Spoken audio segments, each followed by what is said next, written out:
Amém, que Deus os abençoe. Segundo Crônicas, no capítulo 26. Aleluia. Obrigado pelo louvor. Que Deus abençoe vocês. Que Deus abençoe a todos nós com a sua palavra nessa manhã. Semana passada trouxe uma palavra do Senhor à igreja e foi uma palavra que nos diz que nós temos do Senhor refrigério, nós temos alimento e nós temos alegria, e que é de graça, nós não temos que pagar por isso, o Senhor nos dá. E eu falei que qualquer igreja que coloca um preço por isso, está fazendo a coisa errada. O Senhor nos dá e Ele nos renova a cada momento, e essa palavra tem que ser entregue para que o nome do Senhor seja glorificado. Mas eu falei durante a mensagem que tem algo que nos afasta de recebermos essa mensagem, e somos nós mesmos. Não é ninguém, não é o meio, somos nós. Se nós escutarmos tudo isso e decidirmos que não a queremos, a rejeitarmos, então nós não vamos recebê-los. Que essa manhã o Espírito do Senhor quebre as barreiras em nós, e que essa palavra que vai ser ministrada venha trazer frutos em abundância para a glória do Senhor Jesus Cristo. A partir do verso 16, vamos ler até o verso de número 18. Mas havendo-se já fortificado, exaltou-se o seu coração até se corromper, e transgrediu contra o Senhor seu Deus, porque entrou no templo do Senhor para queimar incenso no altar do incenso. Porém o sacerdote Azarias entrou após ele, e com ele 80 sacerdotes do Senhor, varões valentes. E resistiram ao rei Uzias, e lhes disseram: a ti, Uzias, não compete queimar incenso perante o Senhor, mas aos sacerdotes, filhos de Arão, que são consagrados para queimar incenso. Sai do santuário, porque transgrediste, e não será isso para a honra tua da parte do Senhor Deus. Amém? Os irmãos podem se assentar. Coloquei como tema para essa meditação: aceitação e rejeição. Eu creio que esses são dois pilares que as nossas vidas, que nós encontramos na nossa vida, que determinam a nossa vida em todo o tempo. Todos os dias nós passamos por processos de aceitação ou de rejeição. E a questão não é o processo, a questão é o que nós fazemos depois, qual é a nossa resposta às situações que nós enfrentamos. Nós vivemos em um tempo bastante rico e ao mesmo tempo pobre. Com o avanço desenfreado das redes sociais, a nossa geração está completamente perdida em si mesma. Nunca se viu uma geração com tantos contatos e com tão poucas conexões. A estrutura moderna se baseia naquilo que é virtual, sendo que a vida é real. Nós vivemos em meio a uma geração tão concentrada em atingir o seu potencial, uma geração que é tão falada e tão bem falada pelos seus pais, dizendo que vocês têm que ser vencedores, você tem que ser o melhor, você tem que galgar grandes posições, você tem que chegar em lugares mais altos. Mas é uma geração completamente despreparada emocionalmente para as dificuldades e para as rejeições que estarão sem dúvida no projeto, no trajeto da vida. Nós somos seres sociais, e à medida que o mundo virtual tem uma expressão tão alta em nossas vidas, existe a possibilidade de reações extremas serem tomadas em resposta a situações que seriam facilmente corrigidas. Nós vemos pessoas normalmente nos jornais e notícias, constantemente nós olhamos e sabemos de pessoas que tomaram posições extremas em coisas que pareciam ser tão pequenas. Virtualmente hoje se compra e se vende. Poucas pessoas estão saindo das suas casas. Muitas lojas estão fechando as suas portas porque a venda pela internet está sendo muito mais interessante do que manter os custos de um prédio, de funcionários. Então hoje se torna mais fácil se comprar e se vender pela internet. Hoje em dia se buscam relacionamentos também através das redes sociais. E essa parte eu acho bastante interessante, porque as pessoas se dão em casamento sem conhecer as pessoas. Conhecem a transmissão, mas não convivem, não sabem realmente em quem são. Hoje em dia, pelas redes sociais, é possível também se pecar, porque o pecado está na ponta dos dedos. Diziam antigamente que para acabar com a fofoca tinha que se cortar a língua das pessoas. Hoje tem que se cortar todos os dedos, porque a fofoca se tornou virtual. Hoje em dia o engano se tornou virtual. Hoje em dia se mente virtualmente. e sempre se encontra alguém que vai acreditar naquilo que está sendo escrito. Avalia-se atitudes e gestões virtualmente hoje em dia. Diga-se de passagem, o presidente Bolsonaro e o Trump são os maiores nisso, né? Normalmente eles veem que a sua questão de aceitação está caindo. Todos os meses colocam, olha, o índice de rejeição é maior do que o seu índice de aceitação. É interessante porque fala-se de política, fala-se de moda, de medicina, fala-se de culinária, fala-se de tantos assuntos, né? E virtualmente as pessoas se tornam doutores daquilo que estão falando. Não se passa um dia na sala de aula, mas tem o que dar, tem o que oferecer, tem o que acrescentar, às vezes até mesmo nas falas de especialistas. É interessante, porque frustrados e leigos se tornam doutores atrás de uma tela de computador. E o pobre resultado são demonstrados por joinhas ou likes. As pessoas se medem por isso hoje, né? Pregam e ficam pensando, deixa eu ver quantas pessoas gostaram. Como se nós pregássemos para que gostassem. Nós pregamos porque é a palavra do Senhor e ela tem que ser pregada. Não pregamos por aceitação, não pregamos por ibope. Nós pregamos porque o Senhor nos leva a palavra e a palavra do Senhor tem que ser pregada a tempo e fora de tempo. Gostem ou não gostem, a palavra é dele. Tem problema? Fala com ele. Talvez seja esse um bom motivo para você começar a orar ainda hoje. Mas a verdade é que ficam se tabulando em joinhas, em likes. E a minha questão, na verdade, é quando você ou um dos seus familiares são o alvo dessas pesquisas.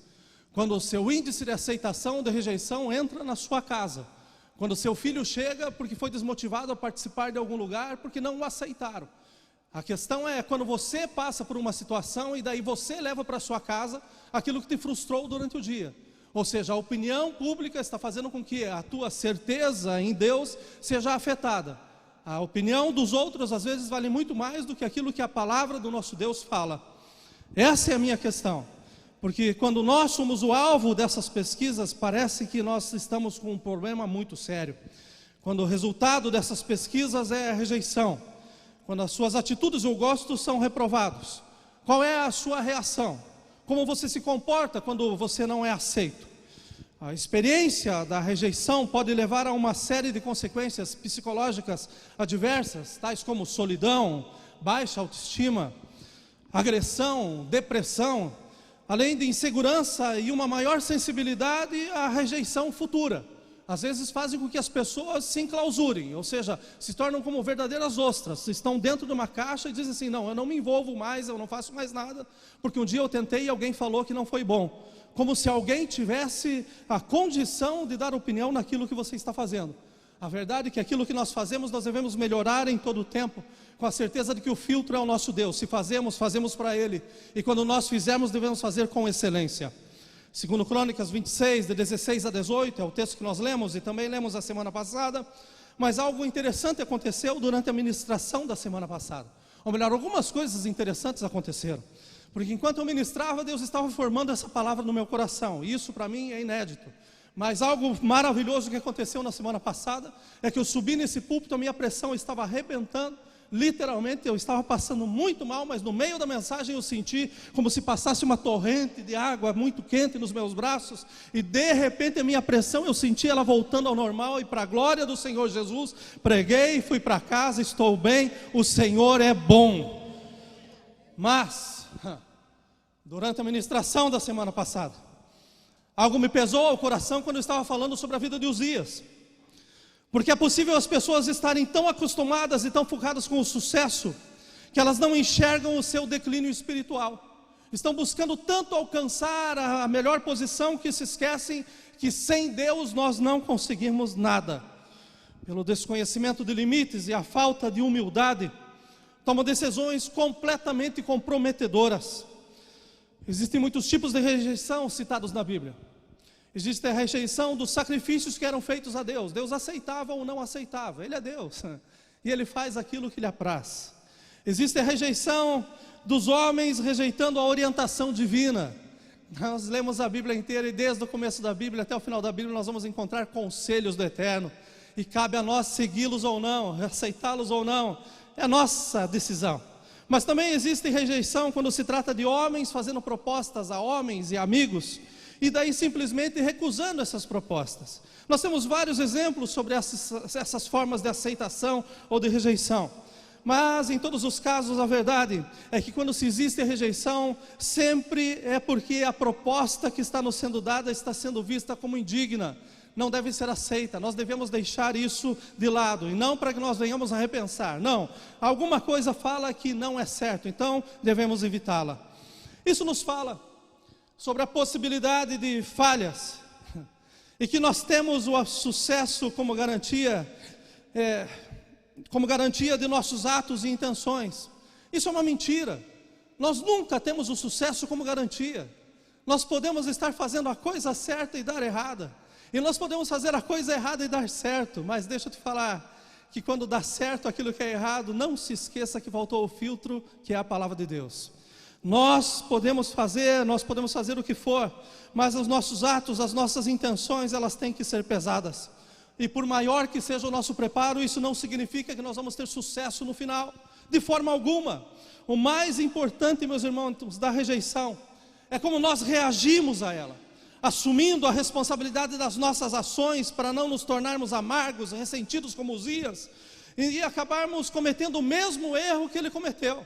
Ou se nós tomamos um outro caminho. Eu lembro que na última oração que eu fiz a semana passada, no meu coração pesou, e eu falei: Deus, se Uzias tivesse se arrependido, a verdade é que a história seria completamente diferente. E eu quero louvar a Deus porque hoje nós estamos reunidos como família, e Deus nos trouxe aqui porque Ele tem um final diferente para você. Você entrou a essa casa lutando as suas batalhas, mas nós louvamos ao Senhor dizendo: olha, é assim que eu luto a minha batalha. Como que nós lutamos as nossas guerras? Sabendo que o nosso general, o Senhor Jesus Cristo, Ele está na frente, e Ele tem condições para vencer aquilo que para nós seria mortal. Pensem comigo, o que é ser rei? O que é ser rei? Ser rei é você ser o soberano de uma nação ou de um território. Aquele território que especialmente alguém herdou o reino, e daí ele começa a governar, e isso dura por toda a vida. Eu tive o privilégio de, em março, estar com a Kátia na Inglaterra, e nós ficamos surpresos quando nós podemos passear por 2 dos castelos que são da Rainha Elizabeth, certo? E fantásticos castelos, maravilhosos. Nós vimos coisas, meus irmãos, que humanamente parecem inesquecíveis. Daí depois nós fomos para o Vaticano, e daí a gente achou que a rainha é pobre. Mas a verdade é uma só. Pensem comigo, o que é nascer dentro de um castelo daquele? Muito mais, você nascer com sangue azul e dizer assim: tudo isso me espera. Eu vou ser o dono de tudo isso daqui, é só uma questão de tempo, eu não preciso matar a rainha, não preciso que meu pai morra, não, é só esperar, porque é meu, ninguém vai tomar. Ser rei é você ter a certeza absoluta que um dia você será o soberano, um dia a tua voz será ouvida, um dia, ainda que agora você esteja em preparo, um dia você vai chegar à posição e vai dizer: esse trono é meu, mas eu não gostei da cor, eu vou trocar, quero um diferente, a coroa é bonita, mas eu quero uma mais clara, quero uma menor. Ou seja, ser rei é você saber que você pode mandar e que os outros têm que lhe obedecer. Ser rei é ser herdeiro não somente da coroa, mas da autoridade que vem por gerações dentro dessa família, que é repassada de uma forma hereditária. Ser rei quer dizer: você manda, os súditos obedecem. Ser rei significa: tudo está à sua disposição. Você pode sonhar com a comida que você quiser, a roupa que você quiser, o lugar do mundo que você quiser, que isso está na palma das tuas mãos a qualquer segundo. Ser rei significa que você não tem limites, pelo menos diante dos teus olhos. Esses dias eu vi uma princesa que está fugindo, do seu... do sheik. Interessante que ela está se abrigando numa casa pequenininha na Inglaterra que vale 100 milhões de dólares. Ela está fugindo do rei. Então vocês ficam imaginando qual que é o poder desse homem. Pensem comigo que ser rei é você ter a possibilidade de estudar nas melhores escolas, frequentar as melhores universidades, não ter problema em nenhum restaurante, nem se perguntar quanto que custa a roupa. Ser rei é você saber que você tem moradia garantida para todo o tempo, e o dia que você enjoar de um endereço, você tem um outro endereço que já está à sua disposição. Ser rei é você saber que existe a possibilidade de você ter sonhos, e os teus sonhos na realidade nada mais são do que dias.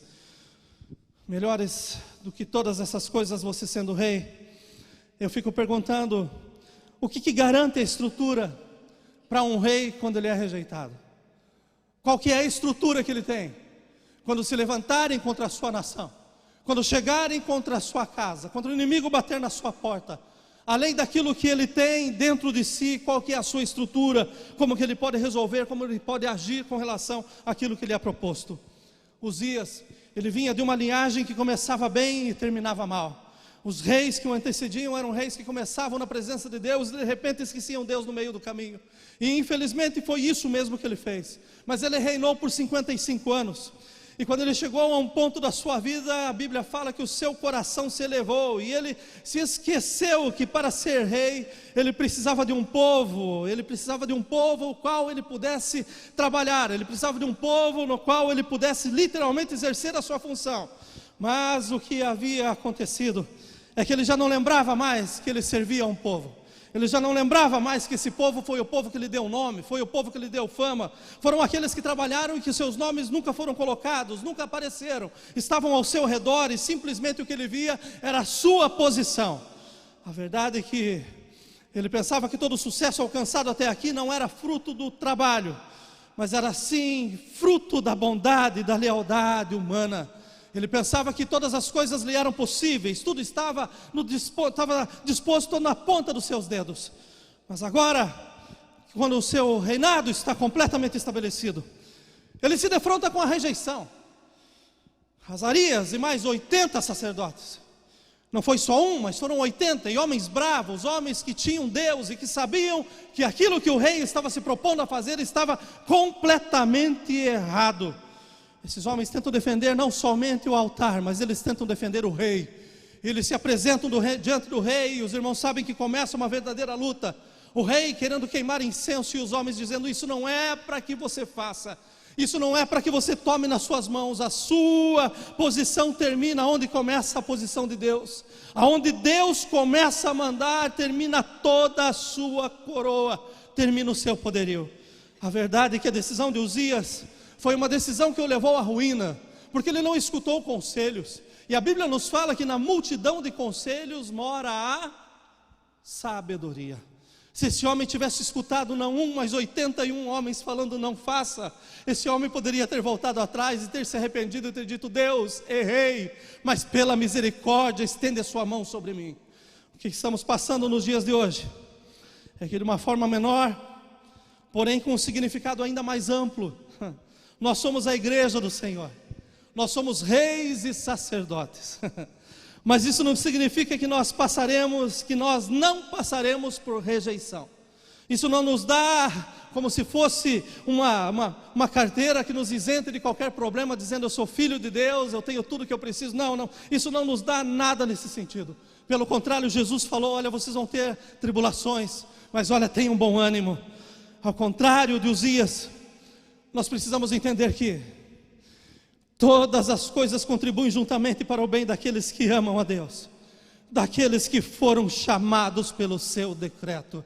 E quando nós nos defrontarmos com rejeição, tenho certeza absoluta que aquele que nos ama, aquele que nos aceitou da forma como nós somos, tem um plano ainda mais excelente, tem algo muito maior para fazer.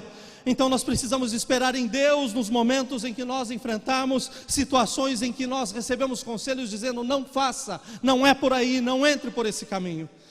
Eu prego essa manhã para pessoas que em seus relacionamentos foram rejeitadas, ou que foram rejeitados, ou que estão passando pelo processo da rejeição. Eu nunca passei por isso, mas eu penso que deve ser um momento terrível e amargo na vida. Mas eu tenho certeza absoluta que o nosso Deus continua caminhando conosco em toda a situação.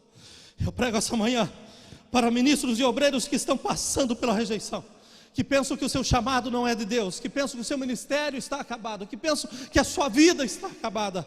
Mas deixa eu te lembrar que aquele que chamou é responsável pelo chamado. Prego essa manhã para profissionais que estão em busca de um trabalho. O seu currículo é tão grande, mas em todos os lugares que bate a porta é fechada, então você se sente rejeitado. Pego para filhos que estão sendo rejeitados em suas atitudes pelos seus pais e que precisam urgentemente de mudança. Pego para pessoas que estão passando pelo processo duro da falência. E se tem algo que nós não somos preparados na vida é para passarmos pela falência. Mas deixa eu te falar que em todo tempo Deus tem algo novo para nos ensinar. Porque muitas vezes o que nós alcançamos não tinha a bênção de Deus. E aquilo que Deus quer fazer é com as suas próprias mãos, dizendo: olha, não tema, porque eu estou contigo. Aleluia, aleluia. Enfim, eu prego para aqueles que estão nesse exato momento sendo rejeitados, aqueles que estão se sentindo podados, incompetentes, e que infelizmente ainda pensam em tomar as suas próprias, ou melhor, tomar em suas próprias mãos a ação que deve ser feita, assim como fez Uzias. Ninguém me rejeita, ninguém se levanta dizendo que eu não posso, que eu não devo. Eu tenho condições de estar aqui, eu posso fazer aquilo que eu quero. Deixa eu te lembrar que a nossa vontade termina aonde começa a soberana vontade de Deus. E por maior que seja o nosso livre-arbítrio, existe um momento em que Deus vai se apresentar diante de nós, e cabe a nós tomarmos a decisão de aceitá-lo ou não. E hoje nós estamos diante da palavra do Senhor, e essa palavra nos chama a tomarmos uma decisão nele, porque o próximo passo que nós vamos tomar depende de vida ou morte. E se Ele estiver conosco, a vida é certa. Mas se virarmos a porta para Ele, com certeza a morte também é certa.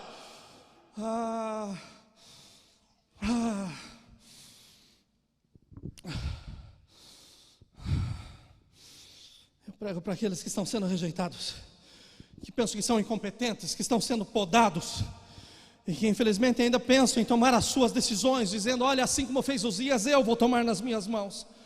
Mas o conselho do Senhor para você nessa manhã é este: seja humilde. Seja humilde. Mazinho, durante o louvor, citou a vida do rei Josafá como exemplo. Está lá Josafá no seu reinado, em pleno crescimento. Os inimigos se juntam. É interessante porque sempre há mais harmonia entre os inimigos do que os amigos. Os inimigos rapidamente se unem e dizem: nós vamos acabar com ele. Esse homem se vê impotente. Mas é maravilhoso quando a gente se sente impotente e não sabe o que fazer. Mas a gente sabe para quem se apresentar. E a Bíblia fala que Josafá vai na parte nova do templo. Na frente do povo o rei se despe. E ele faz uma oração dizendo assim: olha, em mim não tem forças. Mas ele diz: Senhor, na tua mão está a força e o poder. E não há o que te possa resistir. Por causa dessa oração humilde desse rei, o nosso rei se levanta, o nosso Deus se levanta. No meio do louvor há uma palavra profética. E a palavra profética não poderia ser essa: olha, não tem mais, porque amanhã o Senhor lhes dará grande livramento. Aleluia, aleluia. Humildade está faltando para nós, igreja, para reconhecermos que nós não temos poder para tomar as decisões que estamos tomando. Precisamos ser humildes o suficiente para colocar o nosso joelho no chão, o nosso rosto no pó, nosso rosto na palavra, para buscar de Deus uma resposta. Ele luta as nossas batalhas. Aleluia, aleluia, aleluia. É assim que nós lutamos as nossas guerras, com humildade. Com humildade para entender que se o Senhor não pelejar por nós, nós morremos. Precisamos do Senhor. A humildade é a arma mais poderosa para se vencer no terreno duro, árduo, inapropriado para a sobrevivência da rejeição. Se nós somos humildes o suficiente para entender que às vezes nós não seremos aceitos pelo mundo, não seremos aceitos pelo homem, nós não seremos aceitos por muitas vezes em situações da igreja, mas deixa eu entender que é melhor ser rejeitado aqui do que ser rejeitado por Ele. Ele nos aceita. Israel se exaltou, Uzias deixou o seu coração se elevar. E você não acha que esse processo que você está passando é para a glória do Senhor? Você não acha que quando você foi rejeitado, quando você escutou ou não dos homens, isso pode significar um por enquanto, espere em mim, porque Deus tem um milagre ainda maior para fazer. Você pensa que para Deus é mais importante o seu saldo bancário do que o seu nome no livro da vida, e daí você recebe não num negócio, você fica dizendo: mas por quê? Eu era o melhor, eu tenho o melhor preço, eu sou o mais competitivo. Deixa eu te falar que Deus te ama tanto, que Ele sabe muito bem que você não pode se corromper com dinheiro. Ele não quer perder o seu coração para o dinheiro, mas Ele quer que o seu nome continue escrito no livro da vida. E Ele te diz que nada faltará na tua casa, porque Ele continua sendo o sustentador. Você pensa que Ele não conhece o teu status imigratório, e que você está pensando em mentir sobre casamento para se sentir aceito. Nosso Deus não é um Deus de jeitinho. O nosso Deus é um Deus de promessa. Ainda que pague 20 anos, 19 anos, 15 anos, 30 anos, não tem problema, porque no dia certo Deus lembrará de você. Estou falando com o pastor esses dias, e o pastor estava tão triste, falando que o filho está na prisão fazem 5 anos, e vai levar mais 5 para sair. Mas esse homem com o coração tão quebrado, dizendo: pastor, eu dei de tudo na minha casa, eu fiz de tudo na minha casa. O meu filho se perdeu de um jeito, pastor, que hoje eu sei onde ele está, porque ele está preso. Mas nos últimos 3 anos, o meu filho dentro de casa, pastor, eu não dormia. Era orando de manhã, de tarde, de noite, dizendo: Deus guarda meu filho, Deus guarda meu filho, Deus guarda meu filho. E daí eu falei: pastor, o senhor não acha que seu filho está guardado? O senhor não acha que agora toda semana ele quer lhe ver, e toda semana o senhor pode levar o pão da vida para ele? E nesse tempo Deus pode completar a boa obra que Ele já começou. Será que Ele não tirou ele para que o mundo não o trague de uma vez, mas agora o Senhor possa se revelar a ele de uma forma especial? O pastor parou de falar, e de repente ele começou a chorar no telefone, começou a falar em línguas, e de repente ele diz: glória a Deus, eu não tinha enxergado dessa forma, pastor, mas agora Deus está me dando a oportunidade de conhecer o meu filho, porque eu não conhecia o meu filho.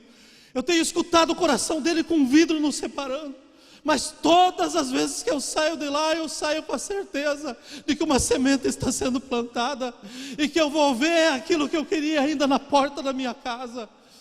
Mais ainda, pastor, essa semana chegou o documento na minha casa, e eu nem agradeci a Deus. Chegou o meu green card, e eu recebi o meu green card por causa da idade do meu filho. Foi ele que me deu os documentos. Estou aqui há 28 anos, pastor, eu recebi na minha casa, e eu não fiz um culto de gratidão ao Senhor, porque eu estava olhando a tristeza, eu não estava olhando a bênção. Meus irmãos, Deus tem os seus caminhos. Nós não precisamos pegar atalho de forma alguma. Ele sabe o que nós necessitamos. A Bíblia diz que Ele continua sendo o Deus do órfão, da viúva e do estrangeiro. Ele tem cuidado de nós e continuará fazendo, porque Ele é Deus, Ele é Deus. Você acha que Deus precisa da sua ajuda? Ou do seu conselho para lidar com a sua vida? Você pensa que Ele não vê o seu sofrimento? Que Ele não escuta os seus lamentos? Você pensa que Ele não se importa? Ele estava com você saindo da corte ou da blitz essa semana. Ele viu a tua cabeça caída, o teu semblante caído. Mas deixa eu te lembrar, quem que estava andando do teu lado era Ele mesmo. Tenho visto pessoas que não falam um A em inglês, tendo que se apresentar diante do juiz, e o juiz dando uma multa e dizendo: não faça de novo, não faça de novo, não faça de novo. A única coisa que eu digo é a misericórdia do Senhor que tem nos alcançado.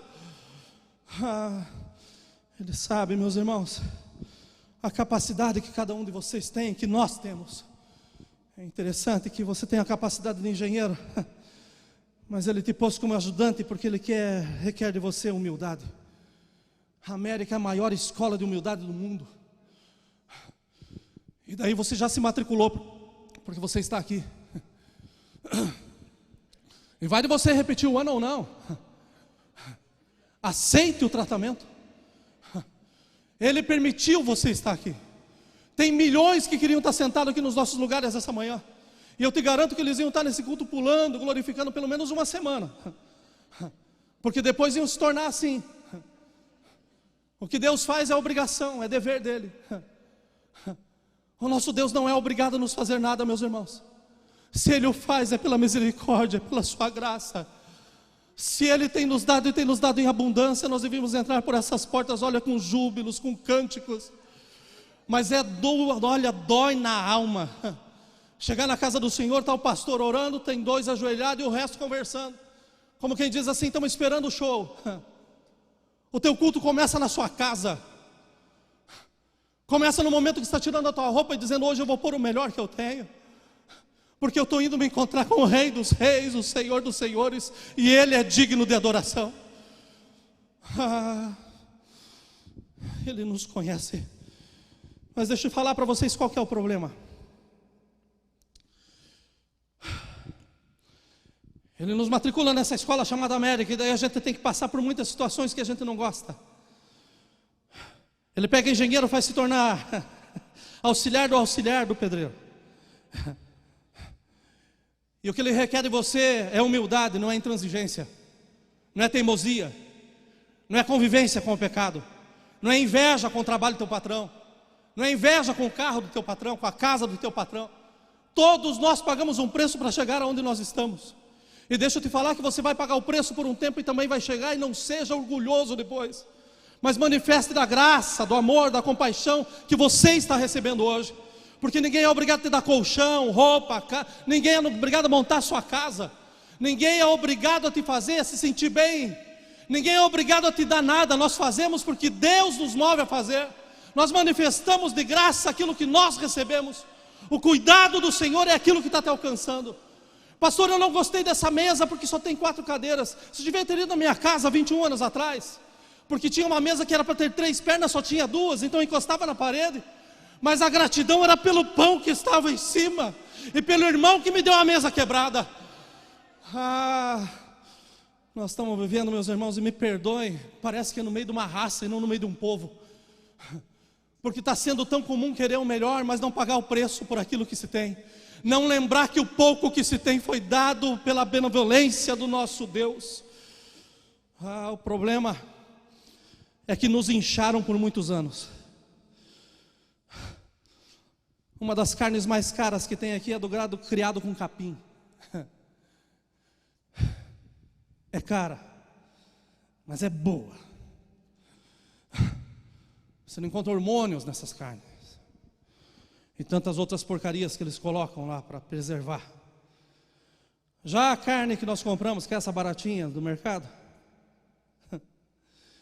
você pode comprar a carne sem gordura nenhuma, mas você pode pôr na frigideira para fritar sem óleo, que o óleo sai da carne. Você compra a tua churrasqueira, em 1 mês a churrasqueira já começa a enferrujar, e é da carne. Limpa o máximo que puder, não adianta. 2, 3 meses está lá enferrujado. É da carne. É aquilo que trataram. Pegaram o gado e trataram com tudo. Pensaram que era um bode, deram de tudo para os bichos comer, só para engordar, crescer rápido e vender. O consumo está atrás disso. E daí engordaram um rebanho tremendo. A verdade é que esse gado ele não cresce, ele incha. E foi desse alimento que ofertaram à igreja do Senhor por tanto tempo. E que infelizmente nós comemos. Quem aqui que nunca ouviu pregação como essa? Você tem que sonhar, os seus sonhos são importantes. Quem tem promessa não morre. Você é mais do que vencedor, camarada cheio de pecado, mas você é mais do que vencedor. Está vencendo a paciência de Deus com o teu pecado. Eu escutei uma oração um dia que eu me assustei. Eu fui orar, um pastor estava indo viajar, chamaram os pastores para orar, e o irmão que estava orando orou assim: pastor, faz assim com o teu servo, a tua palavra diz que 1000 cairão ao teu lado e 10.000 à tua direita. E eu fiquei pensando, será que são 11.000 aviões ou 11.000 pessoas que vão morrer? Mas nos encheram disso, porque nós somos chamados para ser cabeça e não cauda. Nos deram alimento da pior qualidade. Os altares estavam cheios de promessas. Eu escutei de vários pastores que andam por aí, por isso que eu não abro essa porta aqui. Eu escutei em conversas informais esses homens dizendo assim: olha, você pode falar qualquer coisa, se a igreja estiver calada, diz que Deus vai mandar grincar, que daí a glória a Deus é aleluia. Os púlpitos estavam cheios disso, de promessas do homem, que engordaram o povo. Mensagens que na verdade te incharam, mas que infelizmente não deram raiz. E é por isso que em todo tipo de vento que você enfrenta em sua vida, você é levado facilmente. Essa manhã eu te trago em Deus, meus irmãos, cura para a tua alma. E a cura é muito simples. Seja humilde. Porque é muito bom receber o sim em todos os lugares. Mas quando nós recebemos um não, nós precisamos ser humildes o suficientes para entender o porquê. Filipenses 2:3 fala assim: olha, nada façais por contenda ou por vanglória, mas por humildade. Cada um considere os outros superiores a si mesmo. Devido ao egocentrismo inato do homem caído, meus irmãos, o mundo não tem em autoestima a humildade e tampouco a modéstia. A Bíblia, no entanto, ela vai na contramão do mundo. Ela tem um conceito que é completamente teocêntrico, é em Deus. É um conceito que está em Deus e não que é formado nos homens. É um conceito que nos fala de salvação. É um conceito que nos fala de vida nova, transformada para a glória do Senhor. E é um conceito que nos mostra a importância máxima da humildade. Eu acho interessante os médicos que acham o problema, mas não receitam a cura. Vocês já viram isso? Você está indo num quiropracta que você sai de lá sem dor e 5 dias depois você tem que voltar para a próxima consulta. Você passa anos com o mesmo problema, mas ele não te cura. Mas daí o teu dinheiro todo ano troca a Mercedes dele, paga as férias dele, faz com que a família dele seja uma família bem, né, guardada. É interessante esses médicos que mostram o problema e não trazem a cura. Eles constroem as suas vidas, cuidam das suas famílias através das desgraças dos outros. Mas deixa eu compartilhar com vocês essa manhã rapidamente a receita que cura a rejeição. E eu recebi essa receita de graça, então eu vou dar de graça para vocês. Em primeiro lugar, a humildade bíblica subentende a consciência das nossas fraquezas e a decisão de atribuir de imediato todo o crédito daquilo que fazemos ao nosso Deus. Não somos nós, é Ele. Tudo aquilo que somos, que temos, ou melhor, aquilo que parece que nos pertence, vem de Deus, é dom de Deus. Tudo aquilo que nós realizamos por Ele. João 3:27 diz assim: o homem não pode receber coisa alguma se lhe não for dada do céu. Então tudo aquilo que nos é confiado tem uma procedência, é do Senhor. E se estão falando não para nós, tenha certeza absoluta, o mais importante é escutar o sim dele. Em segundo lugar, nós devemos ser humildes, porque nós somos simples criaturas, nós somos pecaminosos, nós não podemos nos vangloriar de nada, nós dependemos de Deus para nos dar valor, nós dependemos de Deus para a nossa frutificação, e não podemos fazer nada de valor permanente sem a ajuda de Deus e do próximo. Nós não conseguimos fazer nada sozinho. Nós sempre precisamos e dependemos de alguém. E é maravilhoso quando isso acontece. Uzias chegou no auge, ele esqueceu que não foi ele que fez tudo aquilo, mas que tinha uma nação inteira que estava caminhando ao seu lado. Meu irmão, não importa a posição que você chegou, mas deixa eu te lembrar que tiveram pessoas que ficaram atrás. Seus estudos já chegaram até você porque os teus pais um dia pagaram o preço. Os teus pais um dia pagaram o preço talvez de deixar a sua família toda para trás, de dizer eu vou para a América porque lá meus filhos podem ter algo melhor. Mas deixa eu falar para vocês que a separação com os pais literalmente é dolorosa. Então para que você esteja na posição que você está, teve dor envolvida, teve sacrifício envolvido. Para que você chegue no lugar que você está, teve noites mal dormidas ou noites sem dormir, porque alguém pagou o preço para que você chegasse aonde você está. Então todo o tempo, independente da posição que você esteja, você deveria olhar para trás e dizer eu te agradeço, eu te louvo, olha, muito obrigado, Deus te abençoe. Eu achei interessante, porque hoje é dia dos pais no Brasil, e eu recebi 2 ligações maravilhosas, uma da minha sogra que eu amo, e amo de verdade, tanto que eu vou para o Brasil, eu amo ficar na casa dela. A primeira que me deu, e eu até brinquei com a Cátia, falei, ô sogra, obrigado, foi a primeira que lembrou. Não. Mas é interessante que tem uns camaradas que só lembram do Dia dos Pais no Dia dos Pais. E essa semana eu vi um camarada colocar um texto lá maravilhoso. Quero te dizer tal. Aí no final ele colocou assim: quem dera se estivesse vivo.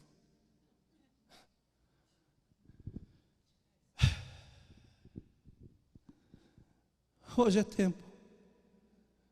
E hoje é dia de pararmos de ser presunçosos e pensarmos que tudo que alcançamos foi por nós. Alguém pagou um preço para chegarmos aonde nós estamos. Então, independente de nós ficarmos nos comparando com aqueles que foram melhor do que nós, a gente tem que saber que alguém pagou um preço atrás.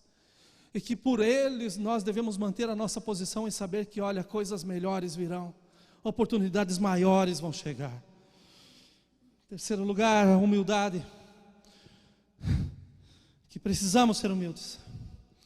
A presença de Deus acompanha aqueles que andam em humildade. Isaías 57:15 diz assim: porque assim diz o alto e o sublime, que habita na eternidade e cujo nome é santo. Em um alto e santo lugar habito, e também com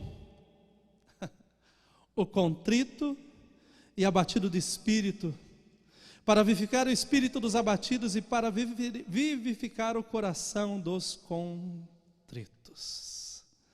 Não existe posição mais humilhante do que a gente se sentir quebrantado, do que a gente se sentir completamente quebrado. Mas eu louvo a Deus porque é aí que Deus habita. Deus não anda de mão dada com os arrogantes, mas Ele anda de mão dada com aqueles que são humildes. Maior graça é dada aos humildes, mas Deus resiste aos soberbos. 1 Pedro 5,5 diz assim: semelhantemente vós jovens, sede sujeitos aos anciãos, e sede todos sujeitos uns aos outros, e revesti-vos de humildade, porque Deus resiste aos soberbos, mas dá graça aos humildes. Os mais zelosos filhos de Deus servem ao Senhor com toda humildade. E é maravilhoso quando a gente faz as coisas para Deus e quem aparece é Ele. A minha oração é que a gente sempre esteja escondido atrás da cruz, mas que apareça aquele que não está mais nela. Seu nome é Jesus. Quarto lugar, que nós devemos ser humildes. Como crentes, nós devemos viver em humildade uns para com os outros, considerando-os superiores a nós mesmos. A casa do Senhor não é lugar para competição. A casa do Senhor é lugar para crescimento. E crescimento se dá quando nós caminhamos com pessoas que sabem mais do que a gente. Quando a gente busca pessoas que sabem menos, pessoas que têm a moral comprometida, pessoas que não estão nem aí com a vida. Deixa eu te falar que essa companhia é completamente errada. Nós devemos buscar aquelas pessoas que nos inspiram em Deus. Em Deus. Em Deus. Quinto lugar, e aqui eu termino. O oposto da humildade é a soberba. E a soberba é um senso exagerado da importância e da autoestima da pessoa que confia em seu próprio mérito. Vocês conhecem alguém soberbo? Eu falei uma vez que eu prefiro escutar o mentiroso do que o soberbo. Que o mentiroso ainda pode ter mudança, o soberbo é muito difícil. Aquelas pessoas que creem no seu próprio mérito, pensam que são superiores, as suas realizações são as maiores. A tendência inevitável da natureza humana e do mundo é sempre a soberba e não a humildade. É muito mais fácil você falar com uma pessoa e ela dizer que ela quer ser mais, do que ela dizer: é a favor do Senhor, eu não mereço. É pela graça do Senhor, é o cuidado do Senhor. Acá, passamos juntos no Rio, no Projeto Samuel, tinha muitas crianças na rua, e a Kátia concentrou nas crianças, e eu peguei as professores, as pessoas para conversar. Mas depois a Kátia estava impressionada, porque cada criança que ela falava, perguntava assim: o que você quer ser quando crescer? Jogador de futebol. Jogador de futebol. Jogador de futebol. Porque o que eles veem é o brilho. O que eles veem é a fama. O que eles veem é o grito. Vocês acham que os nossos pais nos criaram para nós sermos jogadores de futebol, para que o mundo gritasse o nosso nome, para que nós tivéssemos torcidas, fã-clube, pessoas correndo atrás de nós? Ou será que os nossos pais nos criaram para que a gente desse honra para os seus nomes? Como que nós estamos criando os nossos filhos? O que eles estão vendo que é importante? O ter ou o ser em Jesus? O ser nos leva à humildade. E deixa eu te lembrar que tem pessoas milionárias que eu conheço que são mais humildes do que muitos aqui. E não porque se vestem de qualquer jeito, porque porque são humildes. Porque não estão apegadas naquilo que têm. Porque sabem que um dia a vida também acaba e isso vai ficar. Mas a verdade é que nós precisamos que a humildade volte a reinar no nosso meio. Porque se a humildade voltar a reinar aqui, então vai ser mais fácil, meus irmãos, da gente entender que toda rejeição nada mais é do que um degrau a mais para a gente se aproximar do Senhor, ao invés de se afastar. Pessoas passam pela rejeição, então a porta da casa é serventia. Não quero mais Deus, não busco mais Deus, não faço mais para Deus. Não estou mais, olha, acabou. Mas deixa eu te lembrar que a rejeição deve nos levar a um passo para cima quando nós somos humildes. O Senhor não deu, então eu vou orar, porque o Senhor tem algo melhor preparado para mim. O Senhor, meus irmãos, não é o Deus do amanhã, o Senhor é o Deus do hoje. Assim como ele falou para Josafá, olha, amanhã tem livramento, deixa eu te lembrar que foi nessa madrugada que ele pôs essa palavra no meu coração. Então o nosso livramento não é para amanhã, o nosso livramento é para hoje. E nós precisamos que a humildade volte às nossas vidas. Semana passada nós fomos surpreendidos. 3 atentados. 3 coisas absurdas. Uma pessoa chegar e falar que cometeu um atentado porque ele não gostava como que é a sua prevalência de raça. O outro fazer um atentado e no meio do atentado matar a sua própria irmã. Que coisa terrível. Eu desci do púlpito, um irmão chegou para mim e falou, pastor, temos que orar porque aconteceram atentados agora, na hora do culto, aconteceu um atentado. Meus irmãos, nós estamos sendo guardados por Deus de uma forma tão grande. Deus está nos guardando, nos blindando de uma forma tão grande, que nós devemos glorificar o seu nome. Mas nesses 3 atentados, algumas coisas me chamaram a atenção. A primeira foi que um governador, em rede nacional, foi lá e falou o seguinte: os atentados nada mais refletem do que a ausência de Deus, a ausência da fé. Essas pessoas não conhecem a Deus. Não passou muito no mesmo jornal, daí levanta uma socióloga que fala assim: o que ele falou está errado. Nós podemos provar que o que ele disse é mentira. E daí ela falou que virtualmente ela consegue provar. Eu escutei a namorada de um dos assassinos dizer: ele precisava desesperadamente de ajuda, mas ele nunca pediu. E isso me arrebentou. Porque uma pessoa tem que ser muito orgulhosa para não aceitar que precisa de ajuda. É o oposto da humildade. Se eu preciso de ajuda, eu grito. E se eu grito, Deus estende as suas mãos. O que eu vi nesses atentados? O governador está correto, mas a igreja precisa pregar o evangelho e a luz de Cristo precisa brilhar em meio à escuridão. Nós estamos muito guardados dentro de casa, e a palavra do Senhor tem que chegar aonde há necessidade.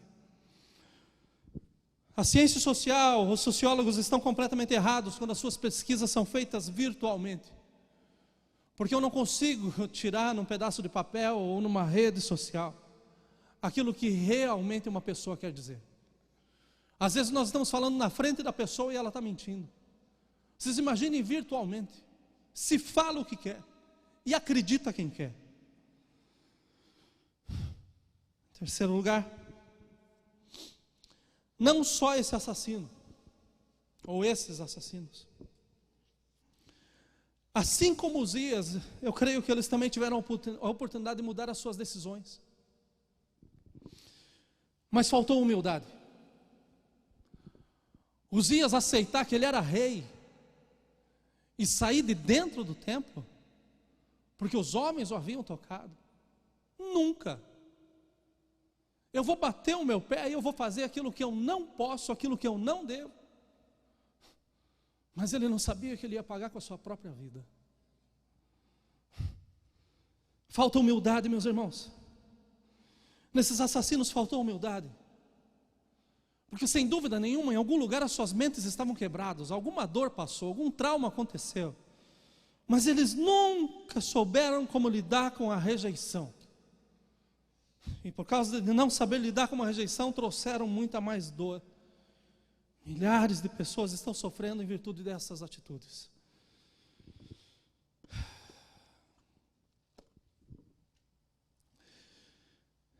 Como eu já disse, eu sei por que eu estou pregando hoje.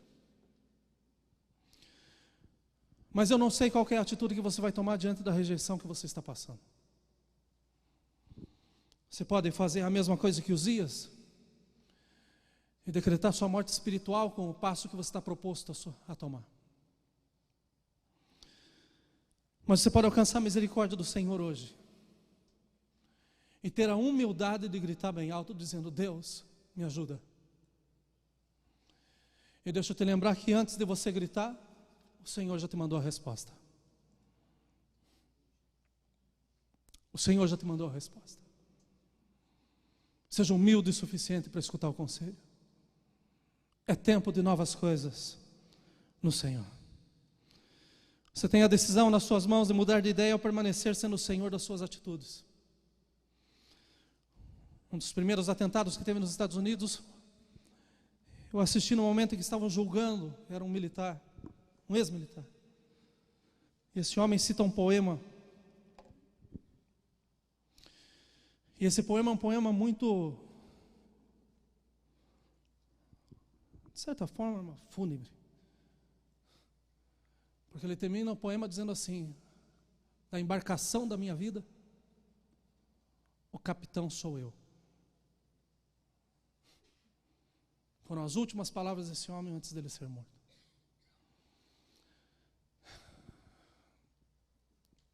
Até onde você está sendo o capitão da sua vida? Quem tem te dado autorização para tomar o passo que você está proposto no seu coração? Para essa semana chegar e dizer: é assim que se faz. Como se Deus não estivesse agindo. Imaginem, vamos voltar no Josafá. O rei subindo no templo e dizendo: olha, se arme todo mundo e vamos para a batalha. Nós temos homens, temos força, nós temos tudo o que precisamos. Mas eu louvo a Deus porque esse homem chegou lá e literalmente ele se despiu. Se vocês lerem a história de Josafá, depois vão ver as histórias dos reis. E vejam que o procedimento dele não era um procedimento certo, como rei, mas foi um procedimento certo para aquele que crê em Deus. Deixa eu me humilhar e deixa eu dizer que eu preciso da tua força. Deus, deixa eu dizer que sem o Senhor a vitória não é garantida. Deixa eu dizer, Senhor, que está nas minhas mãos o executar, mas Senhor, eu quero entregar nas tuas mãos e faz o Senhor aquilo que é necessário. Meus irmãos, tem pessoas brigando hoje, dizendo assim: é a justiça que eu quero, é justiça. Cuidado, porque justiça não é sinônimo de vingança. É hora de nós sermos humildes o suficientes para entender: olha, não deu até aqui, mas eu preciso confiar em Deus, porque eu sei que Ele pode mudar todas as coisas. Senhor, nós clamamos nessa manhã.